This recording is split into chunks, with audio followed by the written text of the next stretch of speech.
آج کی مجلس میں تھوڑی سی تاخیر ہو گئی ہے، تو تاخیر کو آپ بیئر کر لیجیے گا، another 10 minutes 5 minutes۔ جس شہید کا ذکر کرنا چاہتا ہوں وہ شہید امام حسین کا بہت ہی محبوب بھائی ابو الفضل العباس۔ جناب سیدہ کی شہادت کے بعد امام نے کئی سال تک شادی نہیں کی، اور اس زمانے میں جس طریقے سے جناب فاطمہ الزہرا صلوات اللہ السلام علیہ 5 سال کی عمر میں حضور اکیلے تھے بالکل، اور اپنی والدہ کے انتقال کے بعد حضور کو ٹیک کیئر کیا کرتی تھی صاحبزادی، اسی طریقے سے امیر المومنین کی ساتھ کو جو ٹیک کیئر کرتا تھا وہ جناب زینب تھی، جناب زینب امیر المومنین کی۔ اس کے بعد امام نے تقریباً 10 یا 12 سال کے بعد یا 13 سال کے بعد جو عقد کیا، اس سے محمد ابن حنفیہ پیدا ہوئے، اور اس کے بعد ایک محترمہ سے عقد کیا، اور اس محترمہ سے عقد کرنے کی شان یہ تھی کہ امام نے اپنا پیام خود بھجوایا ان کے پاس۔ یہ قبیلہ بنی ثقیف کی بہت ہی نامور خاتون تھی، جناب عباس کی والدہ۔ تو جناب عباس کی والدہ جب عقد ہو کر گھر میں تشریف لائیں، ام البنین ان کا لقب ہے، ام البنین کیونکہ لڑکوں کی بنین، لڑکوں کی اولاد، لڑکوں کی ماں ام البنین جب تشریف لائیں تو جناب سیدہ کے گھر پر سب سے پہلے دہلیز کو بوسہ دیا، گھر کے اندر داخل ہوئی، امام حسین علیہ السلام وہاں پر کھڑے ہوئے تھے۔ جناب زینب کہا کہ بچوں میں تمہاری ماں نہیں ہوں بلکہ تمہاری خادمہ ہوں۔ اس طریقے سے حضرت ام البنین گھر میں تشریف لائیں، اور اس سے جناب عباس پیدا ہوئے۔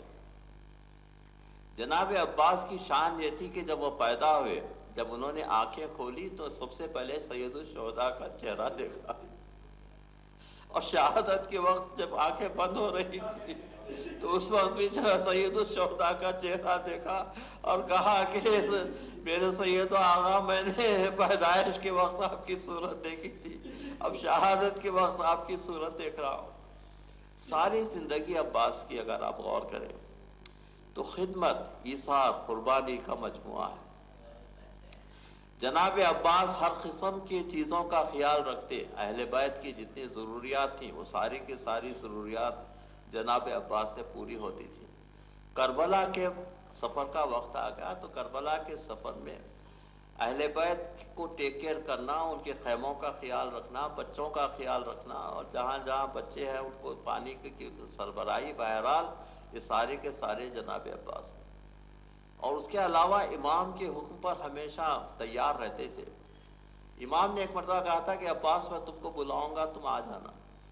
تو اب اس خیال میں کہ مولا نہ جانے کب بلائیں، عباس نے 3 راتیں ویسے جا کر گزار دی۔ آنکھیں لال ہو گئی تھی، امام کے سامنے جب تشریف لائے تو امام نے آنکھوں کو بوسہ دیا اور کہا کہ عباس تیری محبت، تیری جان نثاری کی کوئی مثال نہیں ہو سکتی۔ کربلا میں والد کربلا ہوئے تو خیمے جو نصب کیے گئے وہ فرات کے کنارے تھے، اور فرات کے کنارے خیمے نصب کی گئے، بچوں کے پانی کا انتظام وغیرہ سے ہوا تھا۔ عمر سعد کے حکم سے جب فرات سے خیمے اٹھائے گئے تو عباس نے ایک خط وہاں پر کھینچ دیا اور کہا کہ کس کی مجال ہے کہ اس خط سے آگے بڑھے۔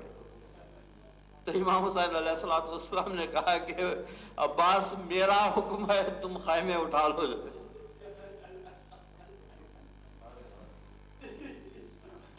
تو میں ہمیشہ اپنی مجالس میں کہتا ہوں عباس کی شجاعت تو اپنے مقام پر تھی، اس ایسا شجاع دنیا میں، وہ اس عالم عرب میں اس وقت کوئی نہیں تھا سوائے حسین ابن علی کے، لیکن عباس کا صبر اس سے زیادہ، شجاعت سے زیادہ عباس کا صبر ہے۔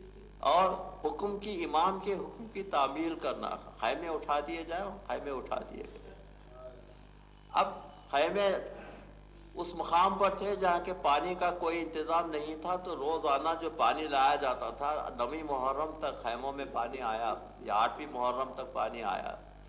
بعض روایتوں میں یہ ہے کہ 8 محرم کو جناب عباس کی شہادت منائی جاتی ہے، بعض روایتوں کے لحاظ سے وہ یہ ہے کہ پانی لانے گئے تھے اور شہید ہو گئے اس وقت، اور کسی قسم کی اور کوئی لڑائی نہیں ہوئی اور شہید ہو گئے۔ لیکن یہ روایت بہت ضعیف ہے۔